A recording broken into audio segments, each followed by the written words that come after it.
નમસ્કાર સાથી મિત્રો, એક્ઝામ સાથી ચેનલમાં આપ સૌનું હાર્દિક સ્વાગત છે। આજે તમારી સમક્ષ GCRT ધોરણ 8 આધારિત આપણે પ્રશ્નો લાવ્યા છે। સાથે ઇતિહાસના પ્રશ્નો છે, એટલે કે કોન્સ્ટેબલની પરીક્ષા છે, CC પરીક્ષા છે, જ્ઞાન સાધનાની પરીક્ષા છે, ટેટ 1ની પરીક્ષા છે, ટેટ 2 સામાજિક વિજ્ઞાન છે, સાથે ટાટની પરીક્ષા છે। બધે જ પૂછાય એવા પ્રશ્નો છે, તો અચૂક જોઈ લેજો। સાથે પ્રશ્નો તમે જોશો તો તમારું દિલ ખુશ થઈ જશે। આવા પ્રશ્નો આપણે દરરોજ મૂકતા રહીશું, તો જે ચેનલ છે એને સબસ્ક્રાઈબ કરતા રહેજો। વિડીયો પસંદ પડે તો તમારા મિત્રો જોડે શેર પણ કરી લેજો, જેના લીધે આપણે આ વિડીયો જે બનાવી રહ્યા છે બનાવવાનું પ્રોત્સાહન મળે। સાથે પ્રશ્નો બધા જ સારા છે, પૂછાય એવા પ્રશ્નો છે, પૂછાયેલા પ્રશ્નો છે, તો એક વખત અચૂક જોઈ લેજો। પ્રથમ પ્રશ્ન છે, હું જીવતે જીવ અંગ્રેજ સરકારના હાથમાં પકડાઈશ નહીં, આ પ્રતિજ્ઞા કોણે લીધી હતી? તો જવાબ તમે જાણતા જ હશો, ચંદ્રશેખર આઝાદે, બરાબર। બીજો પ્રશ્ન છે, બંધારણ સભાની રચના કરવા માટે ક્યારે ચૂંટણીઓ યોજવામાં આવી? તો જુલાઈ 1946ના સમયમાં ચૂંટણીઓ છે બંધારણ સભાની રચના કરવા માટે યોજવામાં આવી હતી, તો જુલાઈ 1946, બરાબર। 3 નંબરનો પ્રશ્ન છે, પ્રથમ વ્યક્તિગત સત્યાગ્રહી તરીકે કોની પસંદગી કરવામાં આવી હતી? તો વિનોબા ભાવેની, બરાબર। તો જે વ્યક્તિગત સત્યાગ્રહ એટલે કે વ્યક્તિગત સત્યાગ્રહ જે ચાલુ થયો એમાં 1940માં સૌ પ્રથમ વિનોબા ભાવેની પસંદગી કરવામાં આવી હતી। તો 4 નંબરનો પ્રશ્ન છે, ગાંધીજીએ કઈ ગોળમેજી પરિષદમાં હાજરી આપી હતી? તો ગાંધીજીએ બીજા નંબરની જે ગોળમેજી પરિષદ લંડનમાં ભરાઈ હતી એમાં હાજરી આપી હતી। કયા નંબરમાં? તો બીજા નંબરની। સરકાર આપણી માંગણી ન સ્વીકારે તો આપણે મહેસૂલ ભરવાનું નથી, આ વિધાન કોણે કહ્યું હતું? તો 5 નંબરના પ્રશ્નમાં ગાંધીજીએ ખેડૂતોને કહેલું કે જો સરકાર આપણી માંગણીઓ ન સ્વીકારે તો આપણે મહેસૂલ ભરવાનું નથી। તો મહેસૂલ એક જાતનો વેરો છે, જમીનના જે પાક થાય છે એના ઉપર ભરવાનો થતો હતો, તો ગાંધીજીએ ખેડૂતોને કહેલું। બી જવાબ સાચો છે। ગાંધીજીએ કઈ ગોળમેજી પરિષદમાં હાજરી આપી હતી? તો બીજા નંબરની છે, પ્રથમ વ્યક્તિગત સત્યાગ્રહી વિનોબા ભાવે છે, જુલાઈ 1946માં ચૂંટણીઓ થઈ હતી। 6 નંબરનો પ્રશ્ન છે, શ્યામજી કૃષ્ણ વર્મા લંડનથી પેરિસ ગયા બાદ લંડનમાં તેમને કામગીરી કોણે સંભાળી? બરાબર, જે શ્યામજી કૃષ્ણ વર્મા હતા એ લંડનથી ક્યાં જતા રહ્યા હતા? પેરિસ જતા રહ્યા હતા। તો એમની જે પણ કામગીરીઓ હતી એ બધી જ વિનાયક સાવરકરે સંભાળેલી। કોણે સંભાળેલી? તો વિનાયક સાવરકરે સંભાળેલી। 1857નો સ્વાતંત્ર્ય સંગ્રામ પુસ્તક પણ એમનું જાણીતું છે। તો 8 નંબરનો પ્રશ્ન છે, ભારતમાં ક્રાંતિકારી પ્રવૃત્તિઓના પ્રથમ પ્રેરણાતા કોણ હતા? તો ભારતમાં જે ક્રાંતિકારી પ્રવૃત્તિઓ છે એમાં વાસુદેવ બળવંત ફડકે મહારાષ્ટ્રમાં સૌ પ્રથમ જે ક્રાંતિકારી પ્રવૃત્તિઓ છે એનો શરૂઆત કરી હતી, તો વાસુદેવ બળવંત ફડકે છે। વિનાયક સાવરકરે જે છે મિત્ર મેલા અને અભિનવ ભારત કરીને એમની સંસ્થાઓ ચાલતી હતી। સાથે ચંદ્રશેખર આઝાદ અને ભગતસિંહ છે એમને પણ સોશિયલિસ્ટ કરીને એક એમની સંસ્થાથી ચાલુ કરી હતી, આપણે આગળ પ્રશ્નોમાં આવશે જ। 9 નંબરનો પ્રશ્ન છે, બ્રિટિશ સરકારે બંગાળના ભાગલા ક્યારે રદ કર્યા? બરાબર, તો 1911માં રદ કર્યા, અને પાડ્યા હતા ક્યારે? તો કોમેન્ટ કરી શકો છો જવાબ 1900 જવાબ એ પણ અહીં આપેલો જ છે 4 જવાબમાં। તો 1911માં રદ કર્યા હતા, તો પાડનાર લોર્ડ કર્ઝન હતા, બરાબર। કયા વાઇસરોએ ભાગલા પાડો અને રાજ કરોની નીતિ અપનાવી હતી? તો હમણાં જ ઉપર મેં તમને કહી દીધું છે, તો કયા વાઇસરોએ ભાગલા પાડો અને રાજ કરોની નીતિ અપનાવી હતી? તો લોર્ડ કર્ઝન, બરાબર। શું નામ છે? Lord Curzon. Viceroy lord Curzon બંગાળના ભાગલા ક્યારે પાડ્યા હતા? તો એ પણ પ્રશ્ન અહીં આવી ગયો છે, તો 1905માં। ક્યારે પાડ્યા હતા? 1905માં। રદ ક્યારે કર્યા? તો ઈસવીસન 1911માં, તો 6 વર્ષ ચલાવ્યા। કોણે લાવ્યા હતા ભાગલા પાડો અને રાજ કરો? તો લોર્ડ કર્ઝને, બરાબર। 12 નંબરનો પ્રશ્ન છે, હિન્દી રાષ્ટ્રીય મહાસભાનું પ્રથમ અધિવેશન કયા શહેરમાં મળ્યું હતું? તો હિન્દીની પણ હિન્દુ, બરાબર। તો એનું પ્રથમ જે અધિવેશન છે એ મુંબઈમાં મળ્યું હતું। ક્યાં મળ્યું હતું? મુંબઈમાં। તો હિન્દુ રાષ્ટ્રીય મહાસભાનું પ્રથમ જે અધિવેશન છે એ મુંબઈમાં મળ્યું હતું। ક્યાં આગળ? મુંબઈમાં। 13 નંબરનો પ્રશ્ન છે, માનગઢ હત્યાકાંડની ઘટના સમયે કયા સ્વાતંત્ર્ય સેનાની આદિવાસી સમાજનું નેતૃત્વ કરતા હતા? તો 13 નંબરનો પ્રશ્ન છે, ગોવિંદ ગુરુ। તો માનગઢ હત્યાકાંડની જે ઘટના છે એમાં આદિવાસી સમાજનું નેતૃત્વ કરનાર ગોવિંદ ગુરુ હતા। કોણ હતા? ગોવિંદ ગુરુ હતા। તો 13માં સી જવાબ સાચો છે। 14 નંબરનો પ્રશ્ન છે, બ્રિટિશ સરકાર જૂન 1948માં ભારતમાંથી વિદાય લેશે તેની જાહેરાત કોણે કરી હતી? તો વડાપ્રધાન જે એટલી હતા એમના દ્વારા જાહેરાત કરાઈ હતી. તો બી જવાબ સાચો છે.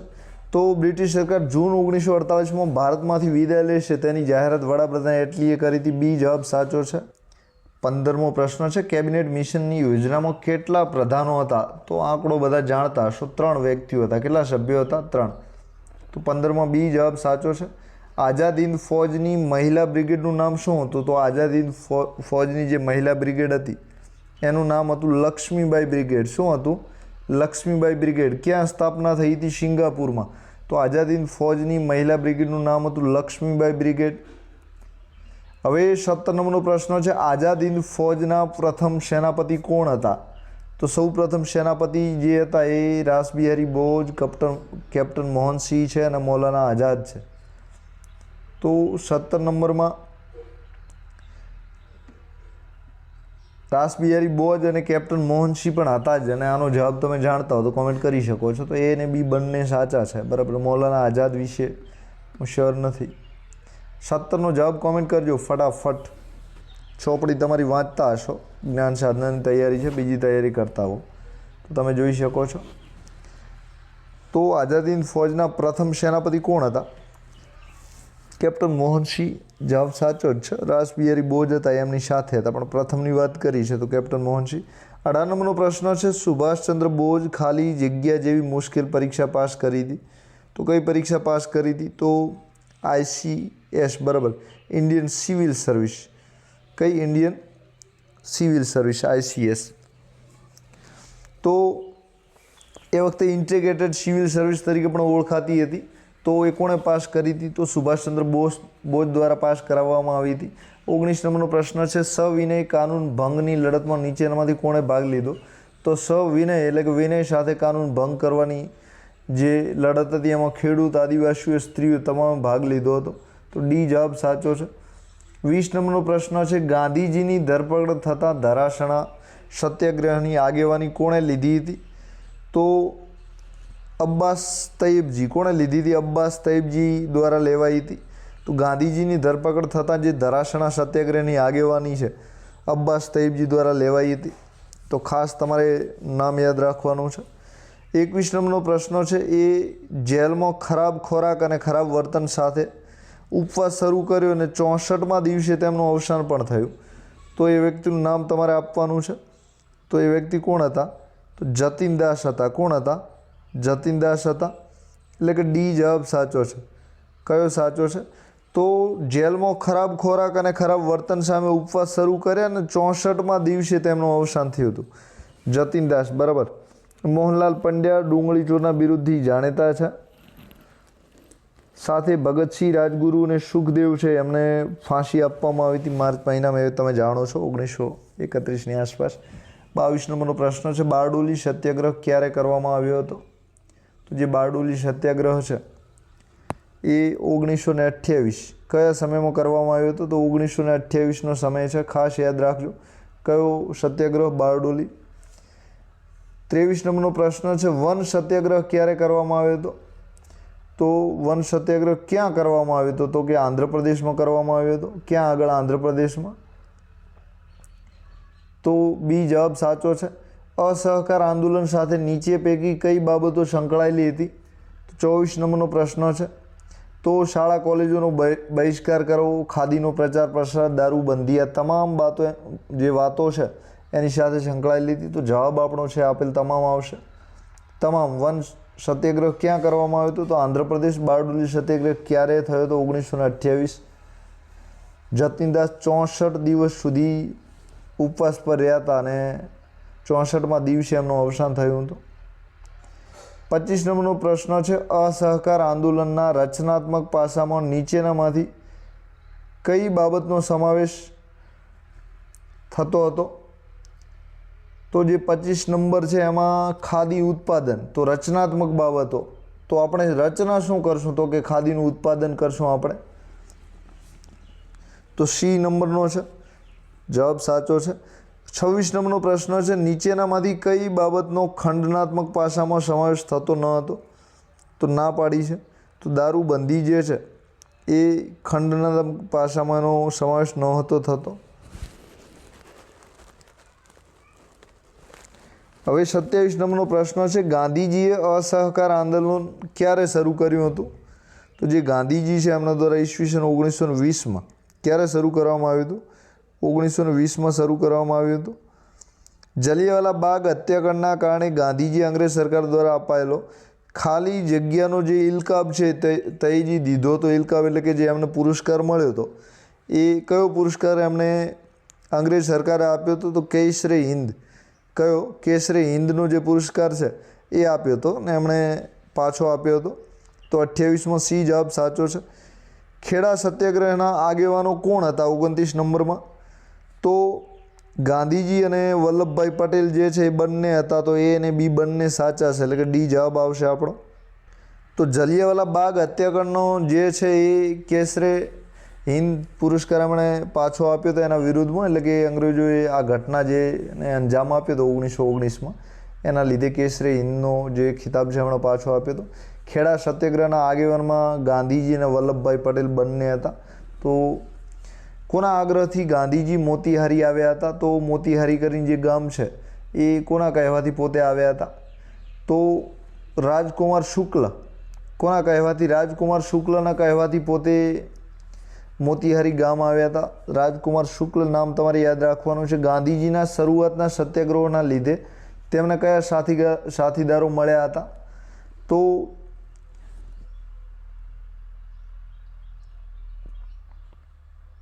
તો શરૂઆતમાં એમને રાજેન્દ્ર પ્રસાદ અને વલ્લભભાઈ પટેલ જે છે એ મળ્યા હતા. બરાબર. હવે 32 નંબરમાં ગાંધીજી જ્યારે ભારત પરત ફર્યા એ સમય કયો હતો? તો 32 નંબરમાં તમારે જવાબ આપવાનો છે. ગાંધીજી જ્યારે ભારત પાછા ફરે છે ત્યારે એ સમય ઈસવીસન 1915નો હતો. બરાબર. કયો હતો? તો અત્યારે ભારત સરકાર છે પ્રવાસી દિવસ તરીકે આ જે દિવસે ગાંધીજી પાછા આવ્યા હતા ત્યારથી ઉજવણી કરે છે. દર 2 વર્ષે આ પ્રવાસી ભારત દિવસ છે એની ઉજવણી ભારતમાં થતી હોય છે. તો ગાંધીજી ભારત ક્યારે પરત ફર્યા હતા? ઈસવીસન 1915માં. ક્યારે? આફ્રિકાથી. બરાબર. હવે 33 નંબરમાં માનગઢ હત્યાકાંડમાં આશરે કેટલા આદિવાસીઓ શહીદ થયા હતા? તો આના ઉપર કદાચ મૂવી પણ બનેલી છે, ક્યારેક કોઈ જોયું હોય તો માનગઢ હત્યાકાંડમાં આશરે 1200થી વધુ આદિવાસી છે એ શહીદ થયા હતા. કેટલા? તો કે 1200થી વધુ. 34 નંબરનો પ્રશ્ન છે, માનગઢ હત્યાકાંડની ઘટના ક્યારે બની હતી? તો આ જે ઘટના છે 17 નવેમ્બર 1913માં બની હતી. જલિયાવાલા બાગ 1919, પછી માનગઢ જે છે એ 17 નવેમ્બર 1913. કયો સમય છે? 17 નવેમ્બર 1913નો સમયગાળો છે માનગઢ હત્યાકાંડની ઘટના. વિદેશમાં ક્રાંતિકારી પ્રવૃત્તિ સાથે સંકળાયેલા ક્રાંતિકારીઓમાં કોનો સમાવેશ થાય છે? એટલે કે વિદેશમાં રહીને જેમણે પ્રવૃત્તિ કરી હોય એવા ક્રાંતિકારીઓ પૂછ્યા છે. તો શ્યામજી કૃષ્ણ વર્મા, મેડમ ભીખાઈજી કામા અને વિનાયક સાવરકર છે. આ ત્રણેય જે છે અલગ અલગ જગ્યાએ રહેતા હતા અને પોતાની જે ક્રાંતિકારી પ્રવૃત્તિઓ છે એ કરતા હતા. તો શ્યામજી કૃષ્ણ વર્મા જે છે, વિનાયક સાવરકર છે, આ શરૂઆતમાં લંડનમાં હતા. મેડમ ભીખાઈજી કામા જે છે ઇટાલી બાજુ હતા. હવે 36 નંબરનો પ્રશ્ન છે, યુરોપમાં વંદે માતરમ વર્તમાનપત્ર કોણે શરૂ કર્યું હતું? તો જે વંદે માતરમ વર્તમાનપત્ર છે એ મેડમ ભીખાઈજી કામા દ્વારા શરૂ કરાયું હતું. કોના દ્વારા? મેડમ ભીખાઈજી કામા. તો મેડમ ભીખાઈજી કામા જે છે, ભીખાજી કામા, એમના દ્વારા વંદે માતરમ વર્તમાનપત્ર શરૂ કરાયું હતું. ક્યાં આગળ? તો યુરોપમાં. બરાબર. યુરોપ ખંડ જે આવેલો છે ત્યાં. 37 નંબરનો પ્રશ્ન છે, શ્યામજી કૃષ્ણ વર્માએ પોતાની સંસ્થાનો પ્રચાર માટે કયું સામાયિક શરૂ કર્યું હતું? તો જે શ્યામજી કૃષ્ણ વર્મા છે એમના દ્વારા ઇન્ડિયન સોશિયોલોજિસ્ટ, કયું છે? ઇન્ડિયન સોશિયોલોજિસ્ટ જે સામાયિક છે એમના દ્વારા શરૂ કરાયું હતું. તો ઇન્ડિયન સોશિયોલોજિસ્ટ કોના દ્વારા? શ્યામજી કૃષ્ણ વર્મા દ્વારા. ક્યાં આગળ? તો લંડનમાં. બરાબર. જે બ્રિટન છે એનું રાજધાની લંડન છે ત્યાં આગળ. વિદેશમાં વસતા ભારતીય ક્રાંતિકારીઓ ક્યારે વધુ સક્રિય થયા? એટલે કે તો ભારતમાં જે વિદેશમાં વસતા છે એ પ્રથમ વિશ્વયુદ્ધ પૂર્વે, તો જે પ્રથમ વિશ્વયુદ્ધ 1914માં લડાયું હતું એના પહેલાં તો ખૂબ સક્રિય એક્ટિવ થયા હતા અને ક્રાંતિકારી પ્રવૃત્તિઓ છે એને વેગ આપ્યો હતો. હવે 39 નંબરનો પ્રશ્ન છે, કોણે જીવતે જીવ અંગ્રેજ સરકારના હાથમાં નહીં પકડાવવાની પ્રતિજ્ઞા લીધી હતી? તો પહેલો જ પ્રશ્ન આપણે પૂછ્યો હતો આ પ્રશ્ન. તો ચંદ્રશેખર આઝાદ દ્વારા જીવતે જીવ અંગ્રેજોના હાથમાં નહીં આવું એવી પ્રતિજ્ઞા લીધી હતી ને પછી પોતાની જે શહીદી છે જાતે ગોળી મારીને વહોરી હતી અને અંગ્રેજોના હાથમાં જીવતે જીવ નહોતા આવ્યા. તો ચંદ્રશેખર આઝાદ. હવે 40 નંબરનો પ્રશ્ન છે, કાકોરી ટ્રેન લૂંટની યોજનામાં નીચેનામાંથી કોણે ભાગ લીધો ન હતો? બરાબર, ના પાડી છે કે કોણે ભાગ ન હતો લીધો. તો જે 40 નંબર છે એમાં પ્રફુલ્લ ચાકીએ ભાગ ન હતો લીધો. કોણે? પ્રફુલ્લ ચાકી. બરાબર. બાકીના રોશનસિંહ, રામપ્રસાદ બિસ્મિલ, અશફાક ઉલ્લા ખાન છે, આ બધા જ એમાં સામેલ હતા. તો કાકોરી ટ્રેન લૂંટની જે યોજના છે એમાં પ્રફુલ્લ ચાકી ભાગીદાર ન હતા. 41 નંબરનો પ્રશ્ન છે, બારિન્દ્ર ઘોષ કઈ સંસ્થાના મુખ્ય આગેવાન હતા? તો જે બારિન્દ્ર ઘોષ છે એમણે અનુશીલન સમિતિ જે છે એ બંગાળમાં સ્થાપનાની કરી હતી. તો અનુશીલન સમિતિ બારિન્દ્ર ઘોષ દ્વારા સ્થાપનામાં આની કરાઈ હતી. તો અનુશીલન સમિતિ જે છે એ સંસ્થાના મુખ્ય આગેવાન કોણ છે? તો બારિન્દ્ર ઘોષ છે. 41માં બી જવાબ સાચો છે. હવે 42 નંબરનો પ્રશ્ન છે, ભારતમાં ક્રાંતિકારી પ્રવૃત્તિઓની શરૂઆત કોણે કરી હતી? તો ભારતમાં જે ક્રાંતિકારી પ્રવૃત્તિઓ છે એની શરૂઆત મહારાષ્ટ્ર રાજ્યમાં વાસુદેવ બળવંત ફડકે. વાસુદેવ બળવંત ફડકે. સી જવાબ સાચો છે. તો ક્રાંતિકારી પ્રવૃત્તિઓની શરૂઆત મહારાષ્ટ્રમાં વાસુદેવ બળવંત ફડકે. 43 નંબરનો પ્રશ્ન છે, લોકમાન્ય તિલકે કયા વર્તમાનપત્રો શરૂ કર્યા હતા? તો જે લોકમાન્ય તિલક છે એમના દ્વારા કેસરી અને ધી મરાઠા, કેસરી અને ધી મરાઠા જે વર્તમાનપત્રો છે, છાપા જે છે, સમાચાર પત્રો છે, ચાલુ કરાયા હતા. તો કેસરી અને ધી મરાઠા. બરાબર, કેસરી અને ધી મરાઠા. હવે 44 નંબરનો પ્રશ્ન છે, કોણે શરૂ કર્યા હતા કેસરી ધી મરાઠા? તો લોકમાન્ય તિલકે. બરાબર. 44 નંબરનો પ્રશ્ન છે, નીચેના પૈકી કયા નેતા મવાળવાદી ન હતા? તો મવાળવાદી ના હોય એવા નેતાની વાત કરેલી છે. તો એવા નેતા બિપિનચંદ્ર પાલ છે. કયા છે? લાલ બાલ ને પાલની જે ત્રિપુટી હતી, લાલ બાલ ને પાલ, એ જવાલવાદી હતા. કેવા હતા? જવાલવાદી. તો બિપિનચંદ્ર પાલ આવશે. હવે ગોપાલકૃષ્ણ ગોખલે છે, ફિરોઝ શાહ મહેતા છે, દિનશા વાછા છે, આ બધા જ મવાળવાદી હતા. કેવા હતા? મવાળવાદી, એટલે કે નરમ વલણવાળા હતા. અંગ્રેજો પ્રત્યે દયા ભાવના, નરમ વલણથી વર્તવું જોઈએ એવી વાત કરતા હતા. 45 નંબરનો પ્રશ્ન છે, કોંગ્રેસના પ્રથમ અધિવેશનના પ્રમુખ કોણ હતા? બરાબર. તો જે પ્રથમ અધિવેશન કોંગ્રેસનું મળ્યું હતું તો એના અધ્યક્ષ કોણ હતા? પ્રમુખ કોણ હતા? તો વ્યોમેશચંદ્ર બેનર્જી. શું નામ છે? વ્યોમેશચંદ્ર બેનર્જી. બરાબર. ધરાસણા સત્યાગ્રહમાં વિનોબા ભાવે ગાંધીજીએ આગેવાની કરી હતી ને પછી એમને બંદી બનાવવામાં આવ્યા. ત્યારબાદ જે અબ્બાસ તય્યબજી છે એમણે નેતૃત્વ સંભાળ્યું હતું. સાથે કોંગ્રેસના પ્રથમ અધિવેશનના જે પ્રમુખ હતા એ વ્યોમેશચંદ્ર બેનર્જી હતા. તો સી જવાબ સાચો છે. 46 નંબરનો પ્રશ્ન છે, ભારતમાં રાષ્ટ્રીય મહાસભાની સ્થાપના પહેલાં કોલકાતામાં કઈ સંસ્થાની સ્થાપના કરવામાં આવી હતી? તો રાષ્ટ્રીય મહાસભા એટલે કે જે કોંગ્રેસ છે એની સ્થાપના પહેલાં કઈ સભાની સ્થાપના થઈ ચૂકી હતી? તો બ્રિટિશ ઇન્ડિયન એસોસિએશન ને ઇન્ડિયન એસોસિએશન. તો બી ને સી બંને જવાબ સાચા છે. કયા કયા? બી ને C. British Indian association, Indian association. તો આ બંનેની સ્થાપના એના અગાઉ જે છે એ બંગાળમાં થઈ ગઈ હતી. ક્યાં થઈ ગઈ હતી? બંગાળમાં. તો ભારતીય રાષ્ટ્રીય મહાસભાની સ્થાપના તમે જાણતા હશો 1885. કઈ છે? સમયગાળો 1885. હવે 47 નંબરનો પ્રશ્ન છે, ઇલ્બર્ટ બિલનો હેતુ શું હતો? તો ઇલ્બર્ટ બિલ જે આવ્યું હતો એ શાના માટે લાવવામાં આવ્યું હતું? તો ભારતીય ન્યાયાધીશ પણ યુરોપિયન નાગરિકનો કેસ ચલાવી શકે તેવી જોગવાઈ કરવા માટે લાવ્યું હતું. અંગ્રેજો એનો ભરપૂર વિરોધ કર્યો હતો. તો ભારતીય ન્યાયાધીશ પણ યુરોપિયન નાગરિકનો જે કેસ છે એ ચલાવી શકે એના માટે ઇલ્બર્ટ બિલ લાવ્યા હતા. તો અંગ્રેજોના સમયમાં શાની શરૂઆત થઈ? તો રેલવેની શરૂઆત જે છે એ તમે 1854માં થયેલી હું બધા જાણો જ છો. તો એ જવાબ સાચો છે. 49 નંબરનો પ્રશ્ન છે, અંગ્રેજ શાસન સામે ભારતમાં રચાયેલ સાહિત્યમાં કયા વિચારોને પ્રાધાન્ય આપવામાં આવ્યું હતું? તો રાષ્ટ્રવાદ, પૌરાણિક ગૌરવ છે, વૈચારિક જાગરણ છે, આ તમામ બાબતોથી ભારતીયોને અવગત કરવામાં આવતા હતા. તો જે પણ સાહિત્ય રચાયું છે એમાં બધા આવે છે.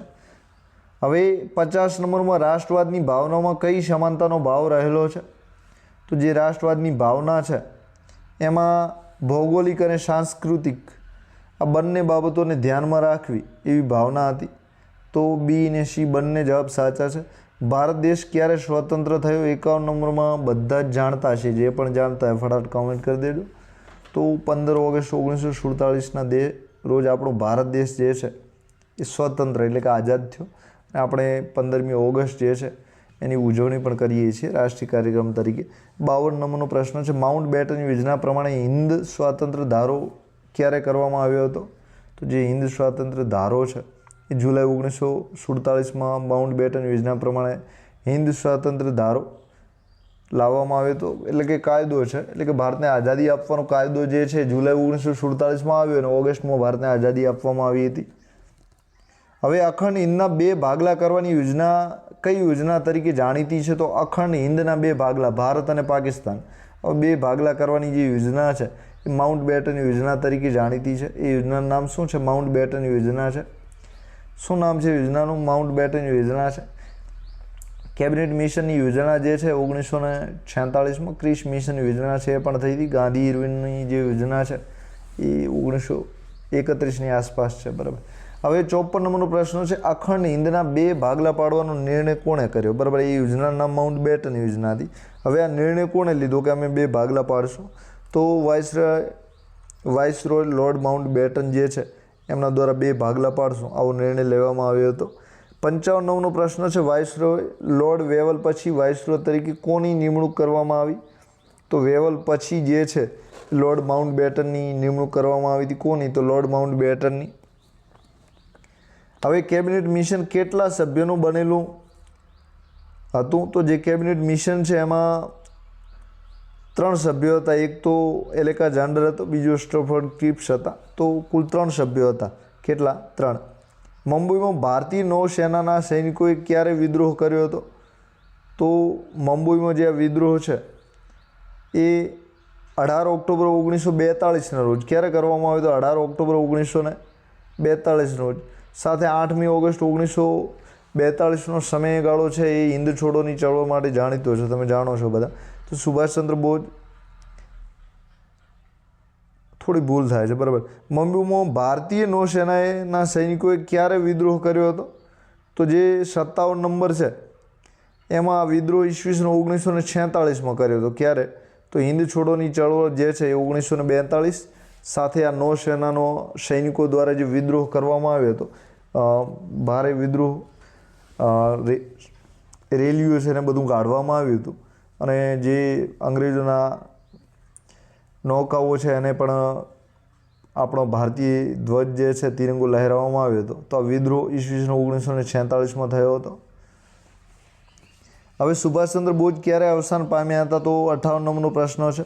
તો જે સુભાષચંદ્ર બોઝ છે એ 18 ઓગસ્ટ 1945ના રોજ અવસાન પામ્યા હતા. કઈ ઓગસ્ટ? 18 ઓગસ્ટ 1945ના રોજ. તો ભારતને આઝાદી મળે એના 2 વર્ષ પહેલાં પોતે અવસાન પામ્યા હતા.